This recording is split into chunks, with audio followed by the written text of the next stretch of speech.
Continuando a minha leitura aqui da Terra Prometida, capítulo 8, pecados ocultos e como lidar com eles.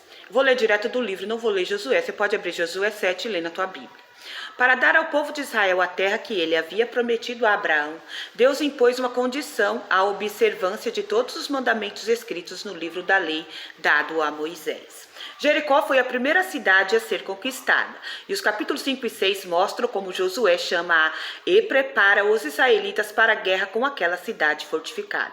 Deus orienta Josué a respeito da conquista e diz que, após a queda do muro, Israel deveria entrar na cidade e eliminar toda aquela gente. O ouro e a prata da cidade, no entanto, não deveriam ser levados, pois eram do Senhor, a quem pertence o despojo.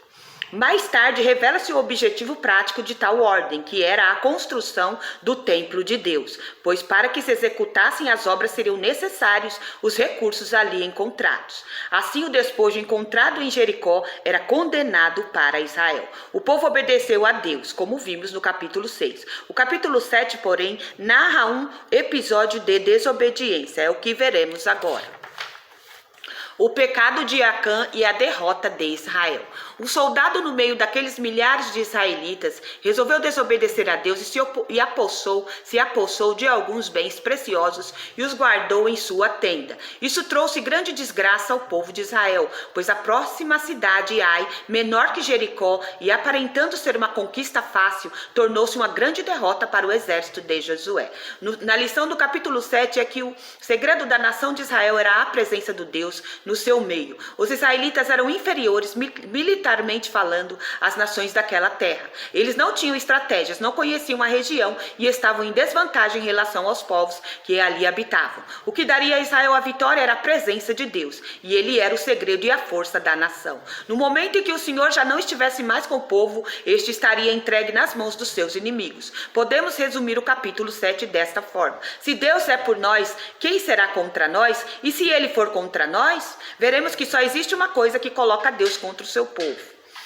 E não é pecado, mas sim o pecado não confessado, escondido e não tratado. Sugiro que leia este capítulo em oração, pedindo a Deus que lhe mostre o Acã que talvez haja em você. O versículo 1 narra a desobediência de Acã.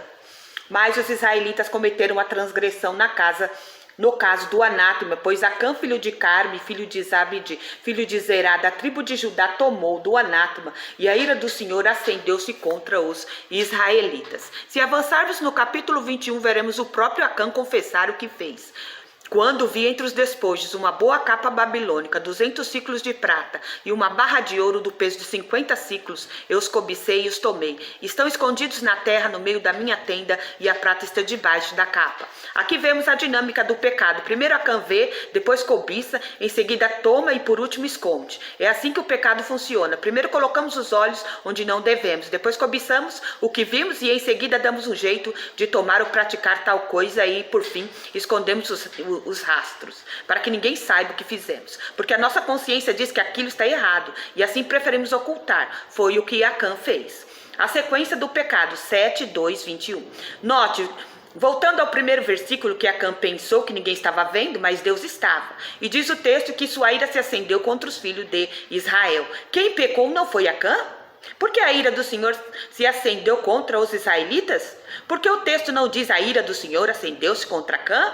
Encontramos a resposta na doutrina da aliança. Somos o povo de Deus, somos irmãos e fazemos parte da mesma família. O que acontece com um acontece com todos, e o pecado de um é o pecado de todos. O Senhor se ira com sua família por causa dos pecados cometidos no meio do povo e que não